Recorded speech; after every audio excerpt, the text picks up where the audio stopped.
Good evening, ladies and gentlemen of YouTube. I'm Chucky2009, and it is time for yet another Unpopular Facts YouTube video. Yeah. So today we're going to be talking about proper stick electrode storage, and I'm making this video because there's a lot of misinformation out there that people that really mean well learn from someone else that I'm sure also meant well, and they just kind of perpetuate this on as time goes by. And you know, I've made a handful of other videos about debunking various, folklore about welding related things in the past, and I figured I should make this one as well.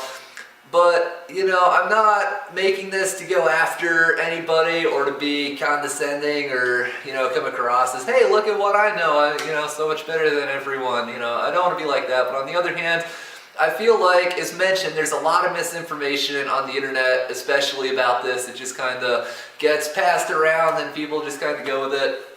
And a lot of people just don't know any better. A lot of people don't really seem to care.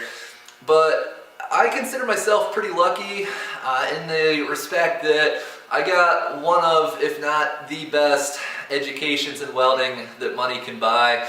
I also learned quite a bit about metallurgy at the same time, and then I spent a fair amount of time around people who've been in the field for decades that are incredibly experienced and incredibly knowledgeable, that have no doubt, forgotten more about welding and fabrication than I'll ever learn.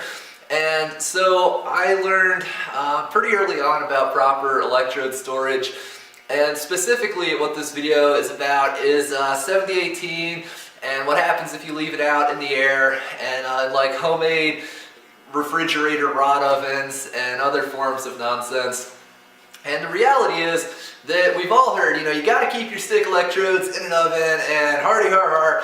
And where that comes from is a wide variety of structural and military welding codes for things like building bridges and armored vehicles and buildings and that type of stuff. And you know what? That's who it applies to. I have, actually the first school I went to when I was in high school, I took a welding program. That welding program has been there for probably 50 years, if not more. They didn't even have a rod oven. We just had this big steel shelf. It was just like a wall of electrodes in the back corner of our tool room. And we passed bend tests regularly, never had any issues whatsoever that were related to storing the electrodes out in the open air. And that's in Ohio, which is a fairly humid place. I mean, I'm not saying it's like the swamps of Florida or anything, but it's definitely humid. It's not the desert up there. And so there's that. I've worked at shops that worked on all sorts of stuff, even stuff that went over the road, like custom trailers and vehicle modifications and stuff that stored their 7018s out in the air, no problems whatsoever, none at all. And so, to make a long story short, if you just want to watch a short section of this video and just get on with life, unless you're doing structural stuff, military stuff, or incredibly critical welds, just don't worry about it. Now, that only goes so far. If you've got stick electrodes, if you do live like in the swamp or something, and and the flux is starting to sweat, it's kind of falling apart from the humidity, yeah, that's a problem, obviously. But for the most part, like I built this welding table here with stick electrodes that are in the open air. Am I worried about this thing falling apart? No, I'm not. I've built truck bumpers and barbecues and farm equipment, all sorts of stuff with 7018s that are stored in the open air, so there's going to be a little bit of humidity in them, honestly, but just no problems whatsoever. Again, if the flux has fallen off the electrode, that's a huge problem. That should go in the scrap bin. But, I've also used probably at least as much 7018 out of a rod oven as not out of a rod oven. And the only difference I can tell, I honestly think they run exactly the same. The only difference I can tell is the rods that come out of the rod oven, the flux is obviously a little bit drier, and thus it's a little bit more brittle.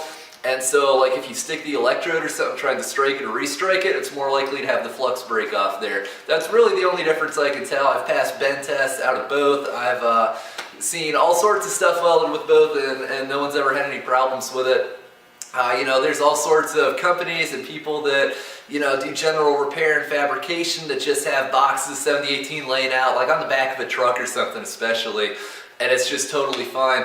And the other thing is, people will take like an old refrigerator and put like a 100-watt light bulb in it or something, and the reality is that the correct temperature to store an electrode at is going to be dictated by somewhat the code that you're welding to and also by the manufacturer of that electrode, and they're generally anywhere between 250 and 450 degrees.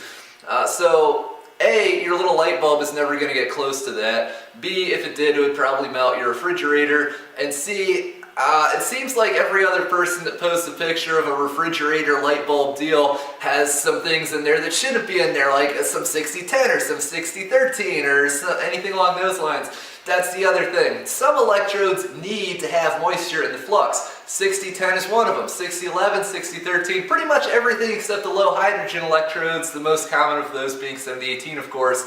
So if you've got a proper rod oven and you put your 60-10 in it, you're going to destroy your 60-10. The other problem with these little homemade setups is there's not like a thermostat or anything in them. Like a proper rod oven, you can set it to 300 degrees, let's just say, and there's a thermostat in there, so if it detects that it's 200 degrees, it's going to crank more heat in. When it gets to 310 or something, it's going to stop doing that and cool back down.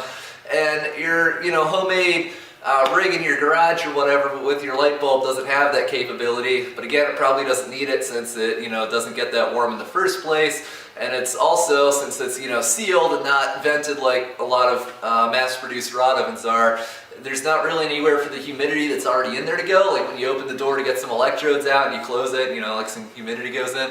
So there's that, and most importantly, the good folks at ESAB, which I'm sure have spent millions upon millions of dollars researching this, put this into words a lot better than I can. So I'm just going to pull out my phone here and read you an article off of their website, which I'll also link to in the description. And yeah, let me pull up the interwebs here. Okay. Storage and reconditioning. All low hydrogen electrodes will absorb some moisture from the air after the electrode container is opened. Therefore, these electrodes that are not intended for use within a given period of time must be stored in a vented oven and maintained at a consistent temperature. Next part. Various structural and military codes allow only specified times of exposure. These may be anywhere from 30 minutes to 8 hours depending on the electrode alloy, the relative humidity in the work area, and the critical nature of the application. If the low hydrogen electrodes are exposed to the atmosphere beyond these limits, they must be scrapped or reconditioned by rebaking in a vented oven for a specific time at a specific temperature. The recommended storage and rebake temperatures for Adamark, that's of course their brand name 7018, low hydrogen electrodes are: storage 225 to 300 degrees Fahrenheit, reconditioning 1 hour at 700 degrees. And then it goes on, it talks about moisture resistant coatings and AWS structural codes and stuff. It's a really good read, I'll put that in the description again. And the other thing is, if you don't have a rod oven and you're working on critical welds, and you're not in a position to buy a rod oven, because I understand, a lot of people that just get into welding have very limited finances. I mean, when I got into welding, I couldn't even afford a brand name angle grinder. And so, the cheaper alternative might just be, if you're going to work on someone's, large trailer or whatever, to just buy a small 5 or 10 pound tin of 7018 and just open it and use it for that. And then whatever's left over, you just use it for practice or for welding tables or barbecues or stuff like that that doesn't need, 100% military code quality welds to be applied to it. So the 50-pound tins of Lincoln stick electrodes that I've been purchasing lately, when you get those things, they're hermetically sealed. In fact, the hermetically sealing process is used for all sorts of stuff. It's used for tins of surplus ammo. It's used for, of course, low hydrogen stick electrodes and a bunch of other things. And basically, the way it works is you get this steel tin, and inside that tin it's basically like a time capsule. I've got one of those tins that originally was made in 1972, was sent out by a viewer. We opened it on camera and made a video about that, and the electrodes that came out were mint condition. So if you've got a properly hermetically sealed can, you just don't have to worry about it. And the other thing is, a lot of tins and such things, not really tins, but other forms of packaging are not hermetically sealed. For instance, the Hobart things of electrodes you buy at Tractor Supply that come in like a plastic box with like a little piece of tape around it. That'll probably keep out a lot of moisture, but I don't believe that's actually hermetically sealed. Same with anything that comes in a cardboard box. So some of these electrodes have technically been saturated with moisture, so to speak, before you even get your hands on them.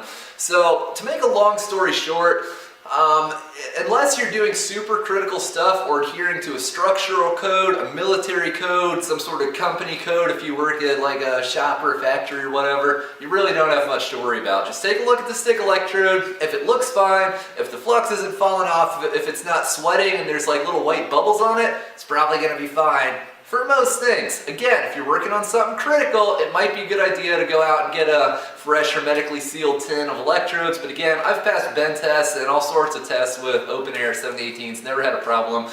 And if you do have a rod oven, don't put your 6010 in it, don't put anything in there except electrodes that are specifically supposed to go in there. And at the end of the day, if you have any questions about this, just look up various structural codes or look at the manufacturer's page for the specific electrode. So there's that. Again, I know a lot of people that perpetuate the light bulb in the refrigerator folklore type deal, or the, once it's been out for 3 hours, it's total garbage, there's nothing you can do with it. I know a lot of people really mean well, and I don't want to be like, hey, look at what I know. I just, and I don't want people to watch this video to be like the internet vigilantes, and next time someone posts that on Welding Web, be all like, oh, Chucky 2009 made a video. But on the other hand, I feel like there's a lot of people that just don't know anything about this and just kind of regurgitate that. And I'm making this video to try and stop that practice. So hopefully you enjoyed it, hopefully you learned something, and as always, best of luck welding. Thanks for watching, have fun and stay safe.